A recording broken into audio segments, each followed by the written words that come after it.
Beautiful, huh?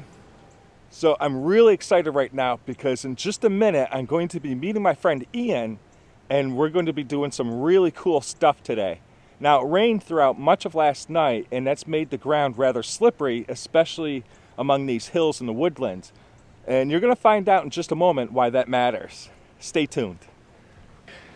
How you guys doing? I'm Chris Ignato and today is going to be quite an adventure. Once again, I'm going hunting with my friend Ian and his red-tailed hawk, Valentina. Now, a few days ago we did a little bit of Q&A, which was pretty cool, and she led us on a bit of a wild goose chase.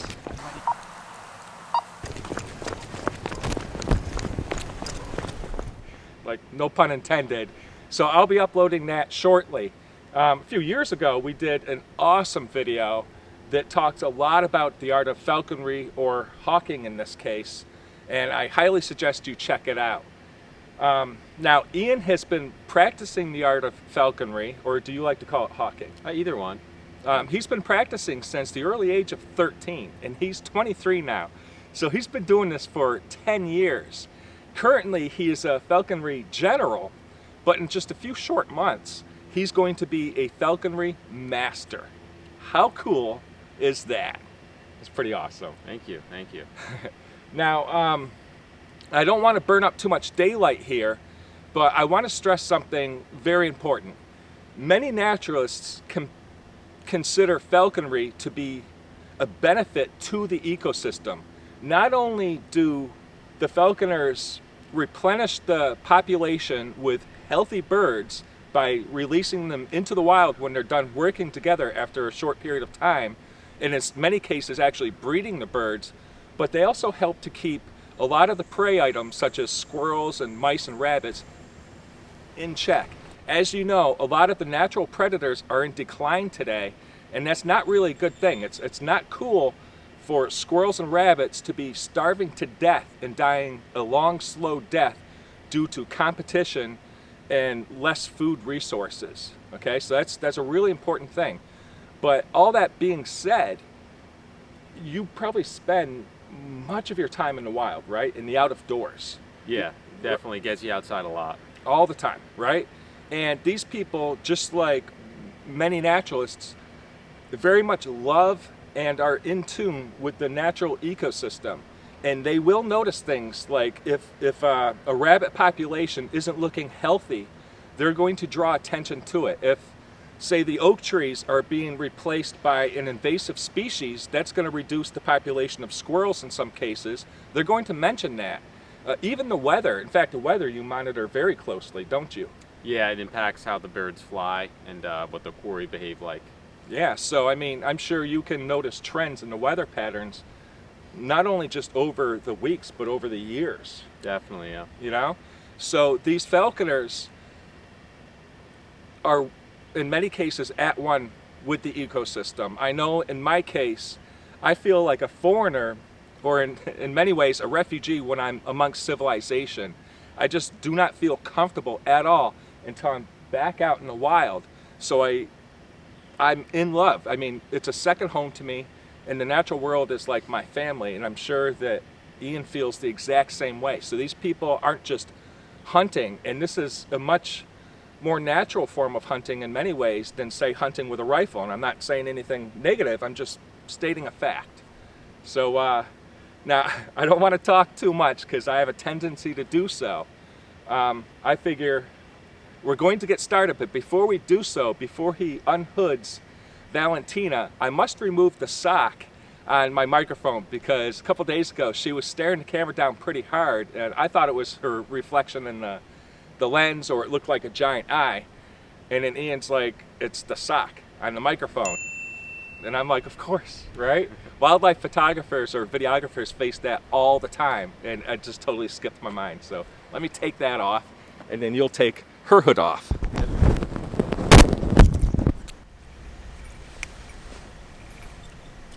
This isn't the most graceful thing in the world.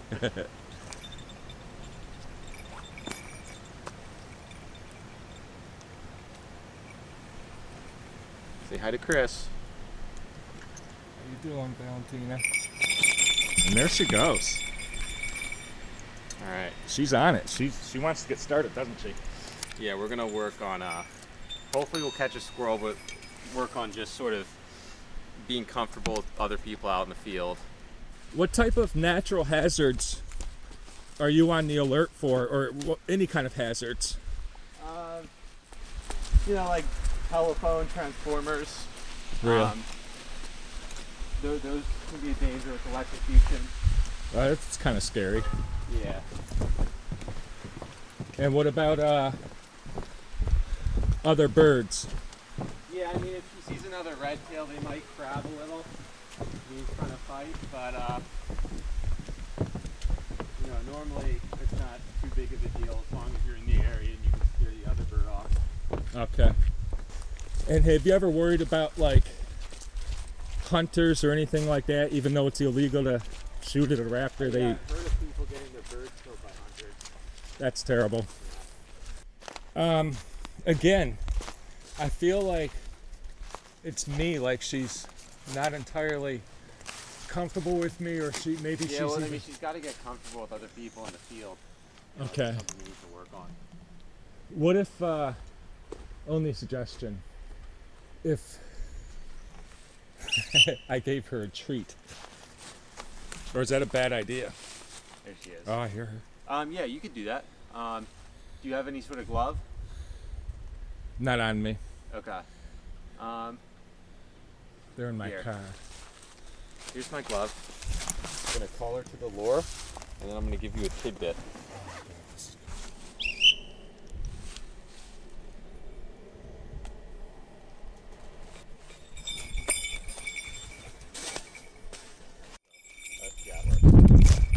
Wow.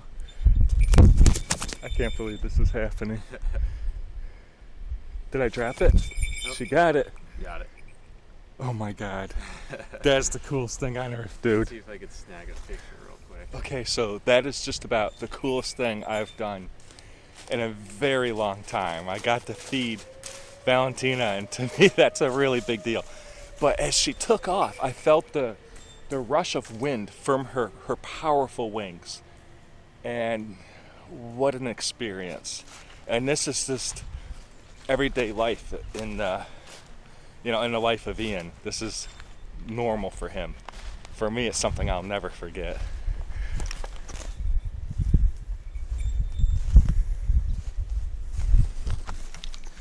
So as we're walking along, she's going from, I guess, post to post.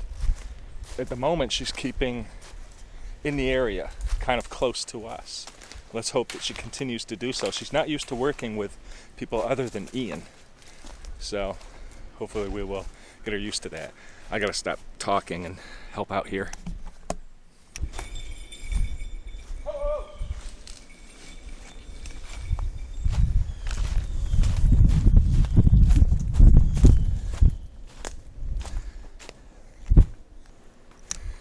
So as quarry or game is presented or discovered, the alarm call for us, or the call to action, would be ho ho ho, and the bird knows that, and she will look and figure out what it is. Yesterday she was refusing slips all day long, so we'll see if she actually tries to chase today. So a slip is when an animal... Yeah, kind of darts. It's like an opportunity for her to catch up. Okay. Catch her. So the term for the prey, when a squirrel darts from cover or anything, it's called a slip, which makes a lot of sense, and it's kind of a cool phrase.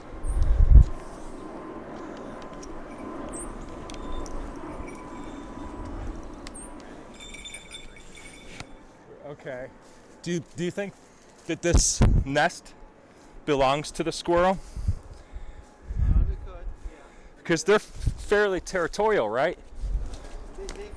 They live together. Oh, they do? Yeah. Oh, that's cool. I didn't know that. Now, do you would two male squirrels that are not, siblings or whatever, would they do that? It's a good question. I'm not sure. I wonder if it's a family unit or not. Yeah, that's a good question. Maybe I could try shaking this.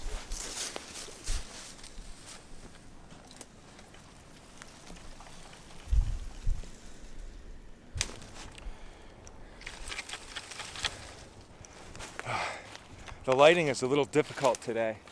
Can't tell if it's gonna rain or not. But you know, that comes with the territory. It's just like herping. You come out whether it's rain or shine. Now what we're doing is finding, you know, trees and vines and cover, like, you know, things that might have drays in them, which is where the squirrels hide. And we shake them, you know, Ian's banging his stick against trees and stuff to rustle up game, you know, squirrels and things, so that Valentina can spot them. The reason why she might be reluctant to try to catch a squirrel around us is because when she's holding on to a squirrel, it's an extremely vulnerable position for her because she has to worry about getting bit. So all of her attention is on the squirrel. So if something wanted to pounce on her from the top, she'd be in a really bad spot. That makes sense. Snakes can be like that, and some of the cats and foxes too. So yeah, I was just reading recently how formidable a foe a squirrel can actually be for a bird. Yeah, you just have to look at their teeth, you know? Yeah, right. Horrifying. You know how beavers have orange teeth? Yeah. You know that's an organic iron that's in their teeth? Isn't that neat? Yeah. So right now that squirrel's most likely hugging the trunk, you think? Yeah, it's in that evergreen tree somewhere. I'd imagine Valentina could probably see it, but... You know what?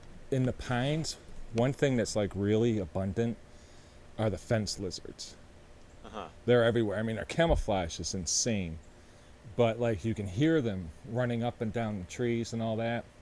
Yeah. And I've seen the birds go after them there, and I'm wondering, I bet that's one of their main sources of food out there, probably more so than squirrels, because I think there's more fence lizards than there are squirrels. Red tails? Probably. Yeah. Well, where are you talking about, and what species of bird? I'm thinking the red tails, right? Because Coopers, right? They prefer birds, don't they? Yeah. And then I'm talking like Wharton State Forest. Okay. Yeah, red-shouldered hawks really like amphibians and lizards and stuff like that. They like to eat a lot of those. I know very, very little about red-shouldered hawks. Are they bigger than red tails? No, they're smaller. They're beautiful birds. Besides the American petrel, they might be like the prettiest raptor we have. Nice.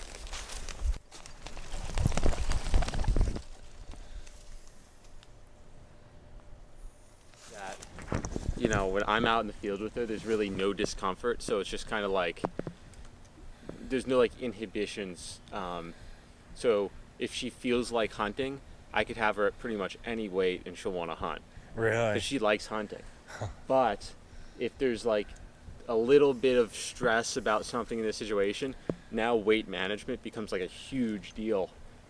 And I think what I'm finding is that you know, I could fly her a lot heavier than what I could fly her at if I have other people in the field or if there's something that's stressing her out. Wow. Because otherwise, this is right now how she's acting. It's like a bird that's not that desperate to eat. So and we don't want her desperate, but we want her motivated. Right. Yeah.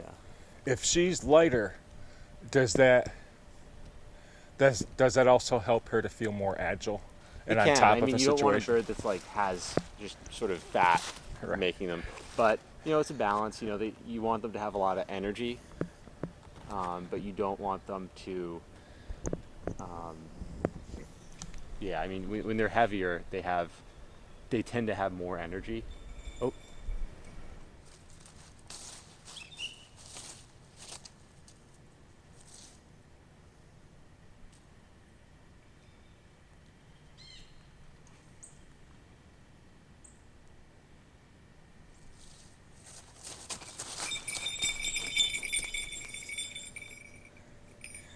That's cool.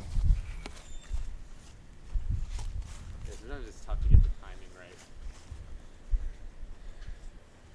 what looks really fun is when the people have the peregrines and they do that yeah. chasing game thing. Yeah, that's essentially what I'm doing, except I try to like have her hit it, you know. That looks so fun. That's got to be like dancing. Yeah. So, this is only the 4th time I've been doing this, but already I can easily see how addictive, how intoxicating this really is. I mean, it's incredible. And, you know, looking back, I can see that falconry has been practiced since at least 1300 BC, probably before that. And what's funny about it is the fact that many princes and kings throughout history often were so passionate about falconry that they would neglect their duties to go out and continue falconry. And I can easily see why. It's like buck scratching. Oh, wow.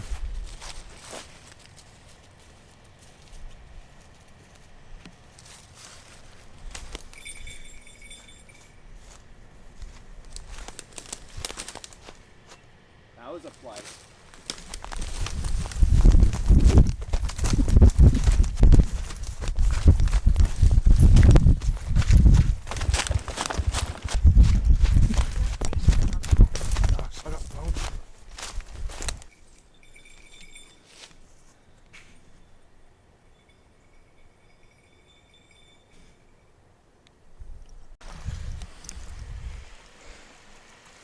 Okay, so right now it's in the 40s, which isn't that cold, but as you can imagine, you build up a lot of body heat.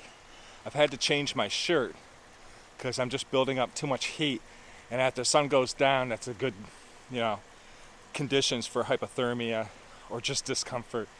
But Valentina has flown across this creek and across this parking lot. Ian is going to try to call her back just to save me from soaking my boots because it's about 1.5 feet deep. I should have brought waterproof footwear, although that would raise my body temperature. So, awesomeness. I did traverse a wetlands on the run.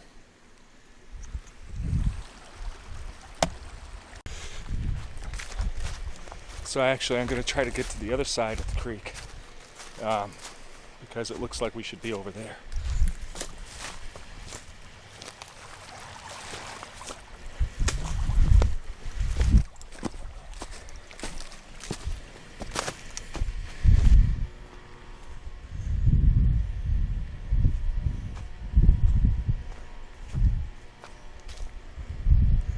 Okay, that was dumb of me. I should not have crossed.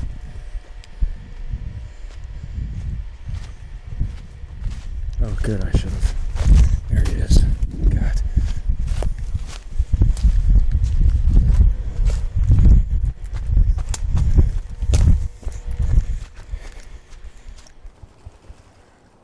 This is exhausting.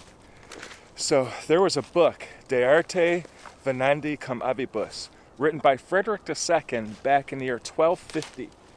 And that book to this day is so good that it is still considered the Bible of falconry.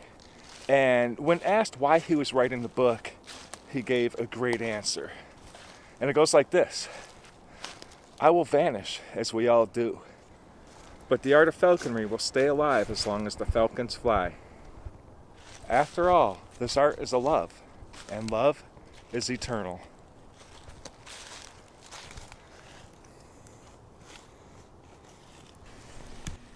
So what do you call the squirrel nests?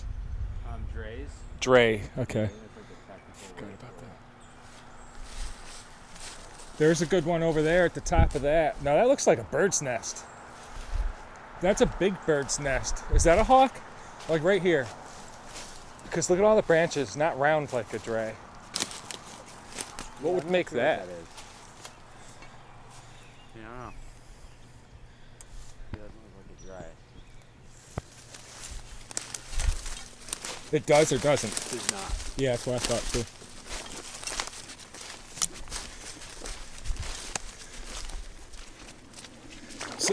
So this little stand here I feel like that would be a good place because there's not many directions for squirrels to retreat. Right, yeah. No, we caught one here actually. Really? Yeah, it is a good spot. Nice. Yeah, I think right now it's just really a question of does this bird want to catch a squirrel near us?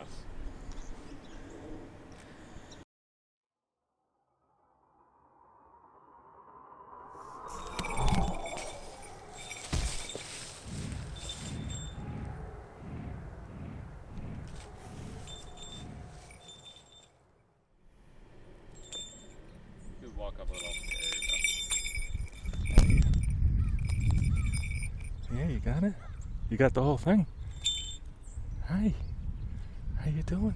It's just the camera. Yeah, it's just the camera.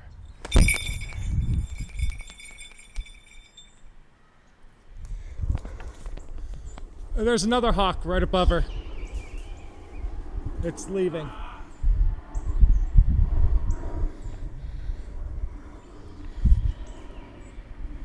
That one looks like an adult. It's got a real red tail. It's on the other side path.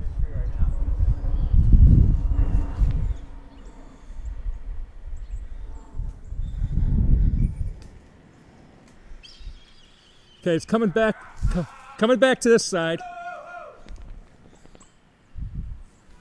Okay, it's leaving.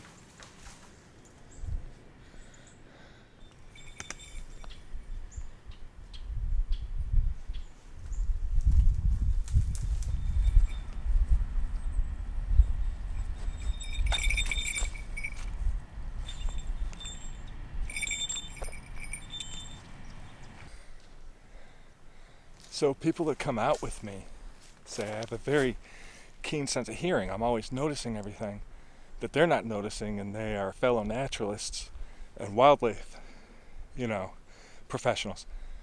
But one, I'm getting older, and two, excuse me, Ian's ears are much more keen than mine. He's a little younger, but he's honed his skills. Those ears are awake.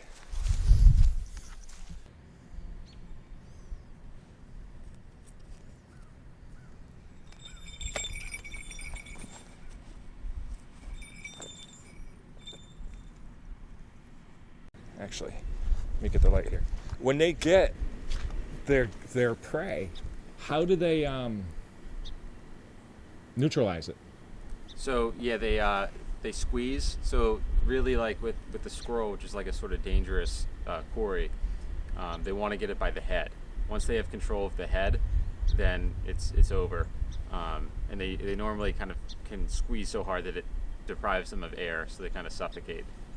It's normally how they do it. They could also pierce a talon through and hit a vital as well. Okay. They have like really sharp talons. They could do that. What about with a rabbit then? Same thing. Same thing? Yeah, they either.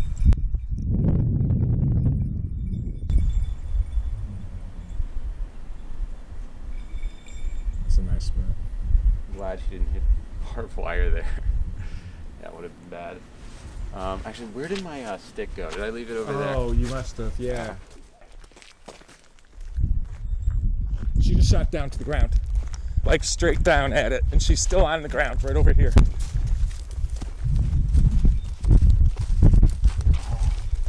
Oh yeah, there's a squirrel right there. Nice, nice. Oh, oh, oh, oh, oh!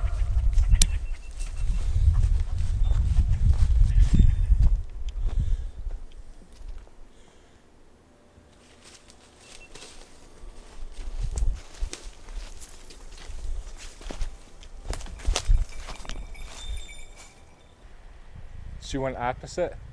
Yeah, now she flew back towards us. Oh, okay. Trying to see where we are in relation to where we were. How you doing?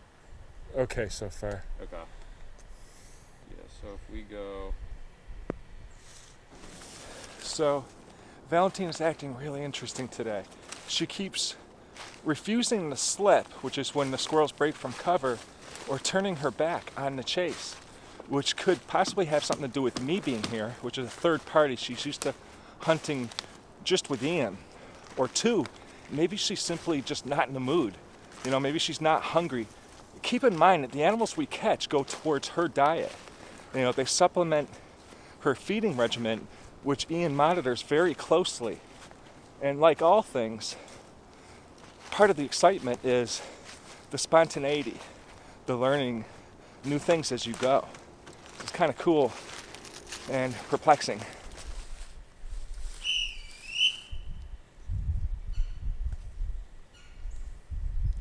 Here she comes.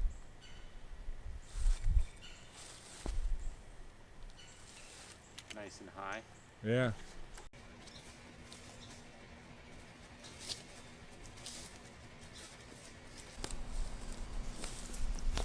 I'm gonna fall back a little bit.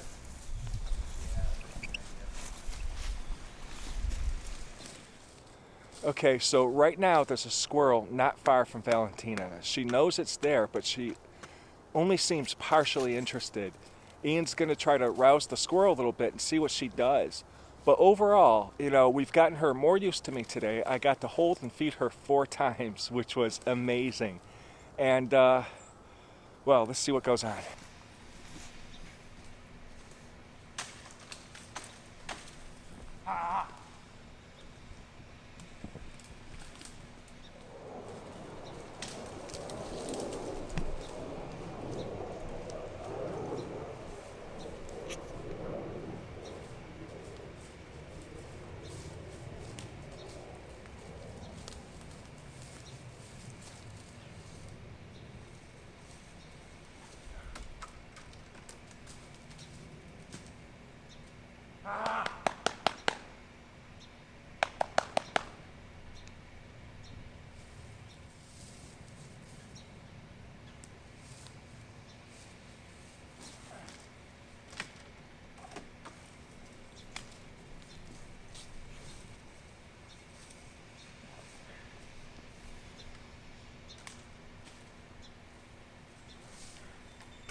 So how many, what number is she?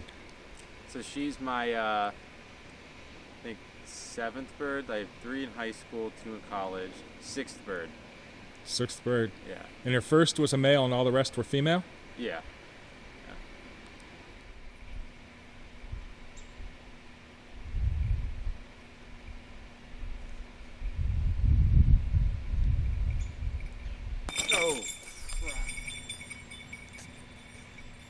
Did she break a Jess or a tether? Yeah, I think she snapped through this, which is not good. Wow. Yikes.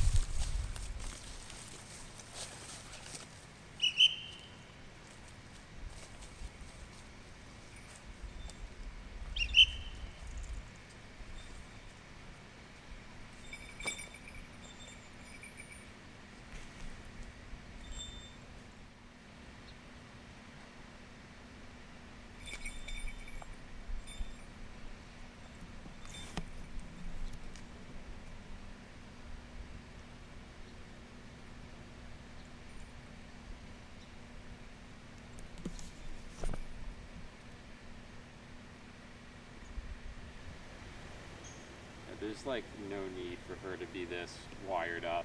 This is just sort of her personality. I've had birds that were just so much more calm than this. What do you think if she reproduced? I know with some of the cats we've had, I grew up with tons of cats. And the ones that were like the most perfect huntresses and packed with the energy, Yeah. when they became parents, they were still that huntress, but they definitely took on a type of calmness. Like it tamed them in a way. It gave them more control or something. Yeah.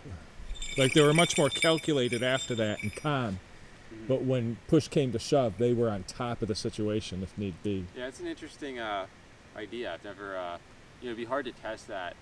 I mean, you could breed birds in captivity. It could be a little tough. I don't know really of anyone breeding red tails. Right. It's always just the falcons, pretty much. Yeah, and Harris's hawks as well. There's a few hawks that people will do. Are Harris hawks big? They're a little, like a tiny bit smaller than a red tail, but pretty much the same size. Okay. Like some of them could get bigger, but most of them are smaller. Roger. And she's a little bit big for her side, for her species. Yeah, I mean she's a female, so she's on the bigger side. You see, I scratched the side of my head, and that's enough to set her off. Oh, wow. It's like has a certain species are known to be really high wired. Like Cooper's hawks are like known to be like some of the most difficult birds because they're so high strung. Yeah, that makes sense. Red tails are thought to be more like calm and not much sets them off. But obviously there's always exceptions to rules. Yeah, all the time. Snakes, very, very much so. Like you're dealing with black racers. They're high strung. Even if you have one, like sometimes I've had two that were totally calm. Yeah. But I didn't trust it. At any moment, it could have bolted because that's what they do. Yeah. But they also strike repeatedly. Really? Yeah. And How big are they? they can get a decent size, 6 feet long, Wow. but usually, like the biggest ones I encounter are like 5 feet. Fastest snake in North America, and again, they strike repeatedly, especially if handled. Are they Mainly venomous? if handled. No, non-venomous. You'll be bleeding a ton, of course. How big are their fangs? They don't have fangs, just normal, like they're normal teeth. They're it's a good size. It's like a water snake. Like they'll definitely draw a lot of blood, and snakes will have like. Imagine this is the row of teeth in your top jaw, how they're like that. Well, they've got that, and then on the inside, they've got another row, and then same with the bottom. So you have kind of like 4 sets of teeth, and each row has dozens of teeth in it. Yeah. Too. Yeah. Like yeah. if I get scarred or something doing stuff outdoors, I kind of like that. Right. So it's like a badge. Exactly. And I was going to ask you earlier, have you ever gotten any injuries doing this? And I remembered that you got whacked by a widowmaker. That could have been serious. Yeah. I'm sure you've gotten cut a million times. Yeah, with thorns and stuff, been footed. Not seriously, but scratches and stuff. I was chasing after a snake one time, and it's usually snakes when I have these stories, Yeah. but sometimes it's other stuff. And the end of a rose bush had 2 thorns opposite of each other like that, and it went up my nose as I was going by. And Ooh, the thorn? yep, Oh, God, yeah. it hurt. I hate it when they get your lip. I don't know if you ever Oh had my that. God! It does. Anytime something gets me around the lip, Yeah. I'm instantly pissed off. Yeah, exactly. Yeah. It's like just is a button for anger. Right? That's funny, man. Yeah, I definitely can relate to that. Alright.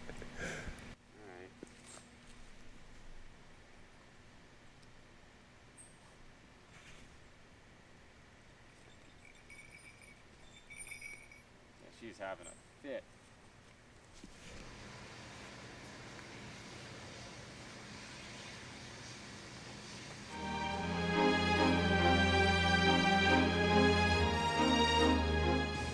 Okay, so we're gonna wrap this video up for today. She's just not really feeling the hunt with me here, but believe me when I say she's a really good hunter. I mean, he's not going to lie about that. It's just this demonstrates very well that, like the snakes and the turtles and dogs and horses and everything, every animal's got its individual personality. And then sometimes combinations, you don't know, it could be anything. But it was still really exciting. And our main focus today wasn't necessarily to hunt. We wanted to give her more experience. That's what she thought about hunting with us today. We wanted to give her more experience with being around a third party, right, which is me, and all that stuff. But it was really amazing. And you were saying she's really pumped up today, right?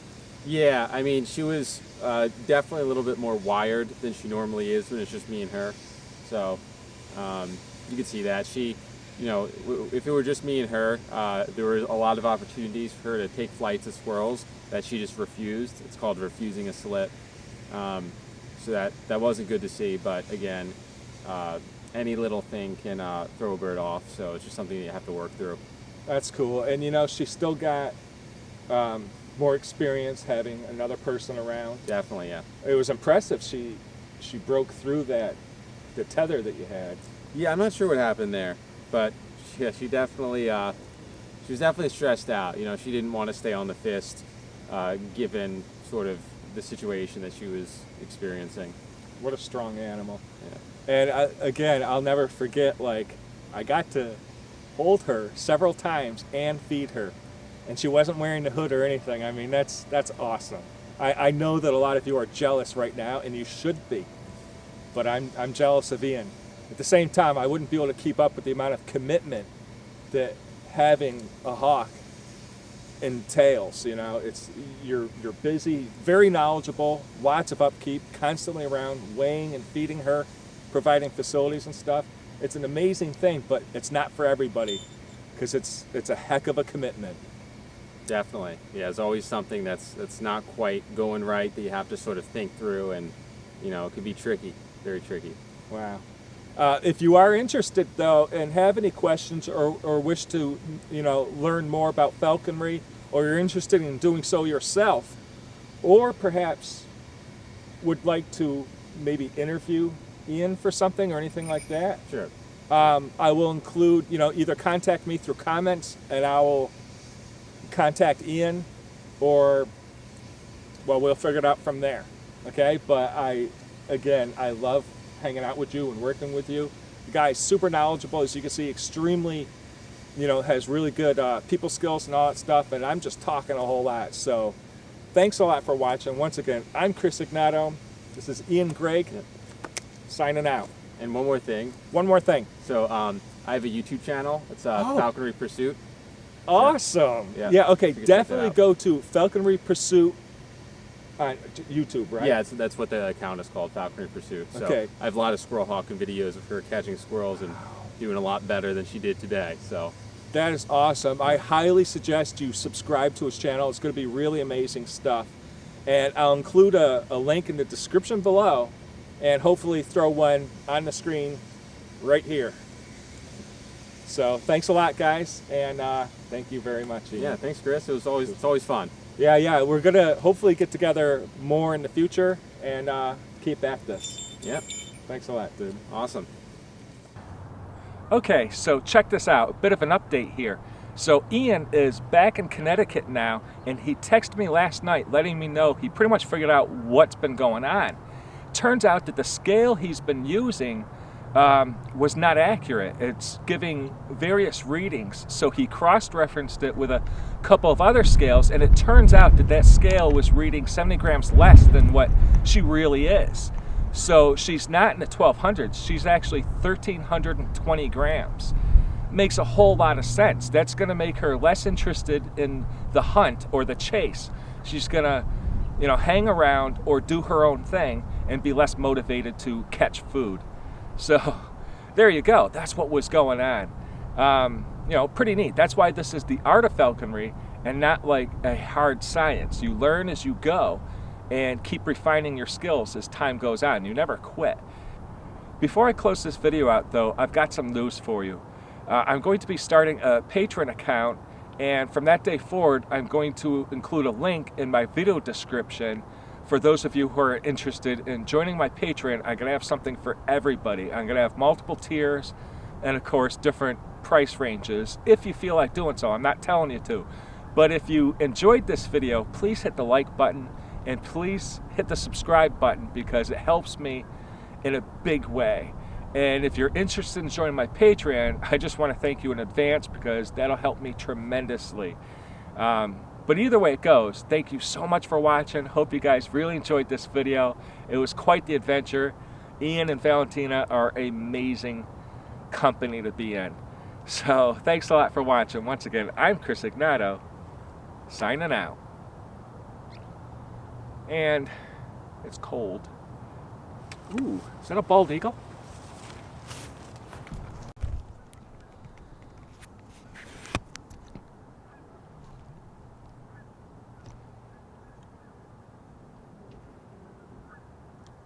Well, so much for that.